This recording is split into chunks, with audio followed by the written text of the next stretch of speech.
Si vous êtes nouveau sur la chaîne, n'oubliez pas de vous abonner et d'activer la cloche de notification. On commence.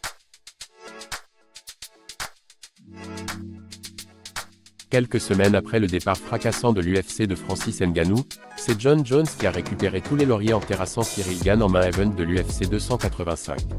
Une situation qui n'a pas manqué de faire réagir Booba, et pas qu'un peu. Le message coup de pression envers le Predator est clair. Quand le chat n'est pas là, les souris dansent.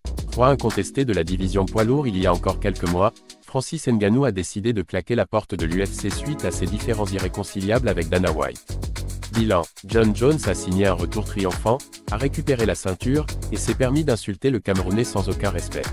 Ça fait beaucoup. Ngannou, lui, ne peut que regarder le spectacle de loin, regrettant peut-être déjà d'avoir rendu cette ceinture pour laquelle il avait tant travaillé. Auteur d'un tweet ultra provocateur envers Bones après son succès contre Gane, dans lequel il s'auto-proclame roi des poids lourds, le Predator a trouvé à qui parler, Booba. Booba titille Francis Ngannou avec une punchline acerbe. Le rappeur de Boulogne-Billancourt n'a en effet que peu apprécié de voir Ngannou se proclamer comme le boss des heavyweights, alors même qu'il a abandonné sa ceinture et qu'il a quitté la fédération. Dans un tweet viral, directement adressé aux natifs de Battier, l'interprète de Kalash n'y est pas allé par quatre chemins. Le problème, c'est que Francis Ngannou semble bien loin de renouer avec l'UFC. D'une part, le Camerounais s'est enfin épanché sur son avenir et a évoqué ses projets, qui n'incluent pas la fédération référence de MMA. D'autre part, Dana White, vexé, a clairement fermé la porte à son ancien poulain durant le week-end. Ses propos sont clairs, c'est fini pour Ngannou à l'UFC.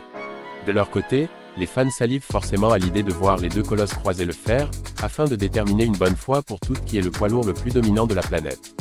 Les probabilités ne semblent pas aller en ce sens pour l'instant, mais de bonnes discussions, et surtout les perspectives financières faramineuses d'un tel combat pourraient, qui sait, faire changer la donne.